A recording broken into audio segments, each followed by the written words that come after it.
Welcome to the Small Steps, Big Wins podcast. I'm dedicated to helping you take control of your life. Together, we'll explore practical tips, expert advice, and inspiring stories to help you overcome obstacles and achieve your goals. Making small changes is possible and can lead to big results. Are you ready? Let's go do this.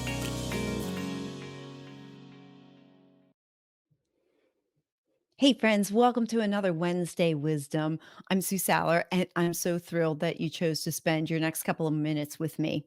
Today, I want to dive into a concept of deconstructing and reconstructing. I don't know about you, but when I think of constructing and deconstructing, I think of Legos. My kids had tubs and tubs of them when they were younger. And even as adults, they still buy and build with Legos today, which I think is pretty cool.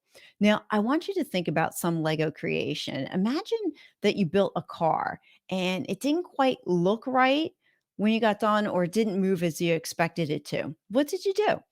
Or what would you do? You would deconstruct it, right? You would take it apart, find the issue, and then put it back together again so that it worked the way you wanted it to.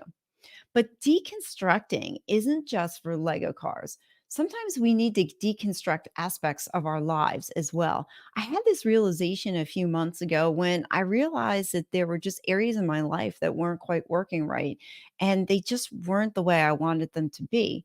So, for me personally, I sought out the help of a coach to guide me through deconstructing those things that I knew needed to change, but they seemed overwhelming to me. I personally had to deconstruct my identity. That's where I started. I needed to dig deep into who I thought I was and to find out who I am and who I wanted to become.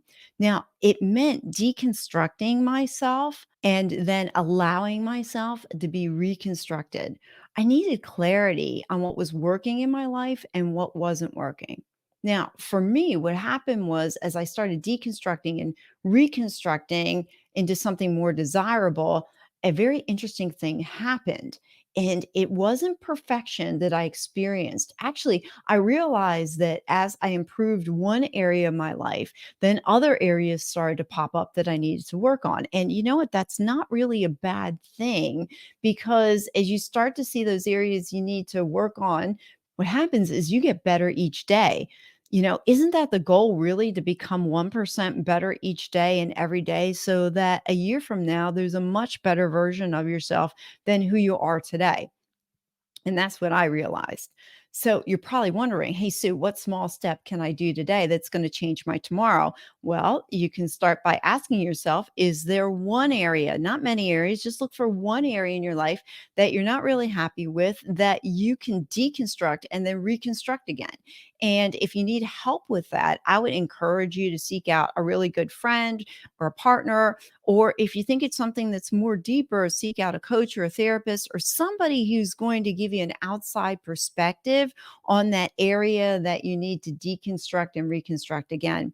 Another actionable step that you can take is listening to podcasts. You can listen to mine, lots of stories of small steps that are big wins. There's also another podcast that I recommend called Construct Your Life with Austin Linney, and you could start there and listen as well.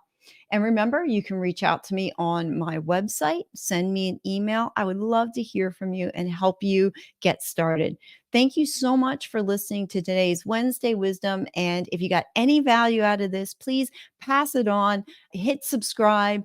Thank you so much for the gift of your time and go make today awesome, friends. Hey there, resist fast forwarding, feeling overwhelmed with mundane or repetitive tasks that are piling up on you. I was overwhelmed with the tasks that go with producing a podcast, and I realized that I needed to reclaim my time, and I discovered the power of a virtual assistant. My VA is a personal productivity powerhouse. Imagine having someone tackle your never-ending to-do list, schedule those appointments, manage emails, and then it leaves you with more time to focus on what really matters. Now, you might have heard of VA hiring horror stories, but let me tell you, that has not been my experience with the Rockstar VAs. The service I received was top-notch. They found me the perfect VA for the tasks that I needed done, and they even helped me through the process process since it was my first time hiring a VA. The Rockstar VAs only hire VAs with more than 5 years experience, and they know how to jump right in and get the job done. So if you want an experience of finding the perfect Rockstar VA with no trouble and in the least amount of time, check out the Rockstar VAs. You can find them at therockstarvas.com and mention that you heard it here on the podcast. Now, back to the show.